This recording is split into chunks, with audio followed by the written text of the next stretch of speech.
And on today's show, we are going to take a look at an alternate method of cooking up some ribs. And of course, I am talking about a hot and fast rib that is still going to give you an hour of smoke. So what I want to do here is let's turn our attention down to the board. Let's get those ribs unwrapped, seasoned up, and then we will head on over to my Z grills and get that fired up. So anytime I am doing a quick rib or a hot and fast rib, I definitely do prefer a baby back. And I will show you why in a second. The first step is going to be to get them out of the package. You're going to want to have some paper towels handy because you are going to immediately get these dried off.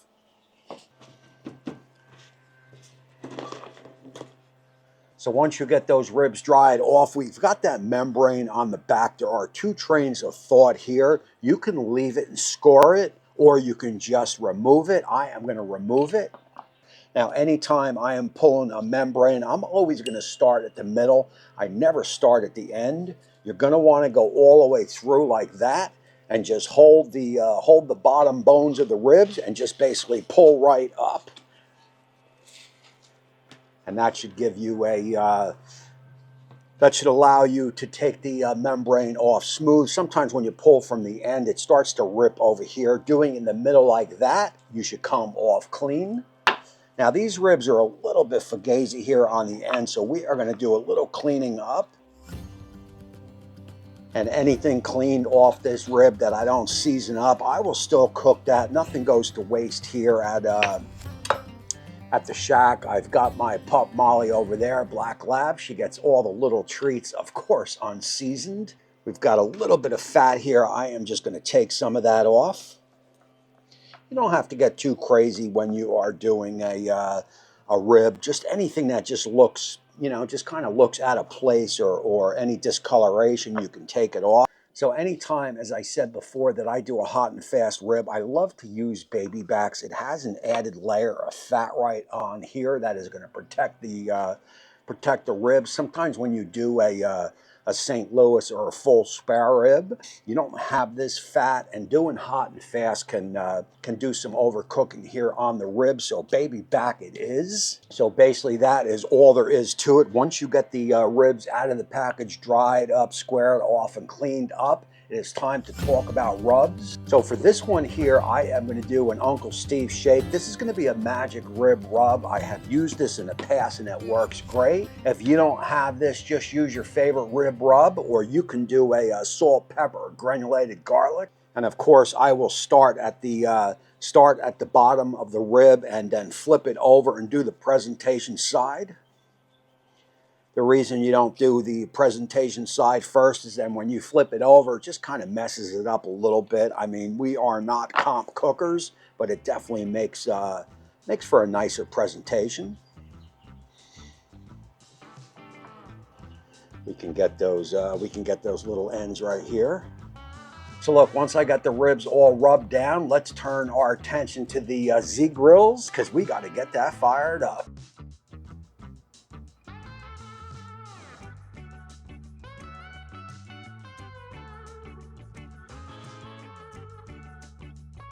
Alrighty, so once your Z grill comes up to temp, I am using that super smoke setting. If you don't have that, just set your Z grills to the lowest setting possible, somewhere probably around 160 to 180. We're going to try to get as much smoke on these ribs as we can. So we are going to go 1 hour at the super smoke. At that time, I will bring you guys back and show you the next step. So at that 1 hour mark, that 1 hour of smoke, it is time to take this to the next step. And that next step is going to involve some foil and also a little bit of moisture. We will go on and we will get those ribs off, get them on the board, get them on some foil, and hit them with a little bit of apple cider vinegar, a little bit of water, either or. It really doesn't matter. And then you are going to want to wrap those up nice and tight. After that, head on back over to your Z, because you are going to get those ribs on and turn that dial up to 400 Fahrenheit.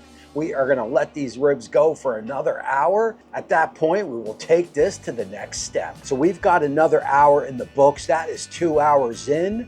1 hour with the super smoke. We then wrapped it. We then turned the pit up to 400 and let it go for another hour, and here we are. And now we've got to get some barbecue sauce on the ribs, and we are going to do that every 10 minutes or so, right up to that 2.5 hour mark. And doing that is just going to allow that sauce to tack up a little bit, give you a little bit of stickiness on those ribs. And I gotta say, these ribs are coming along quite nicely.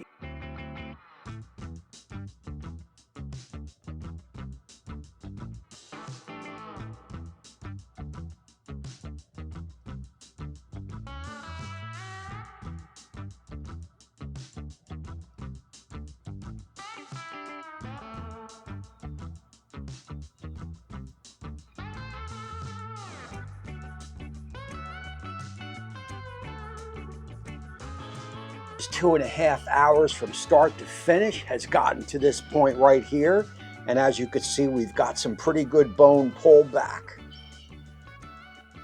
The ribs got a nice color. Let's give a little slice. And now you're not going to get a total fall off the bone rib here. If you wanted more fall off the bone, you can just leave them on for probably about another half hour or so. Personally, I like a little bit of bite on my ribs.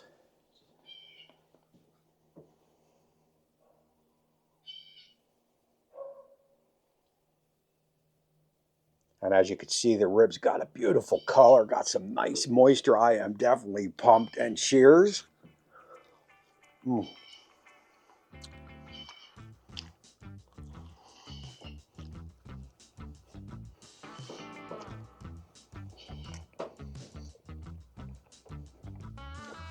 So guys, this is about the perfect rib for 2.5 hours. You are definitely going to get a taste of that smoke. Also, that rub is in there. The sauce is right there. I mean, this is one heck of a rib from start to finish, 2.5 hours. I mean, how could you beat it?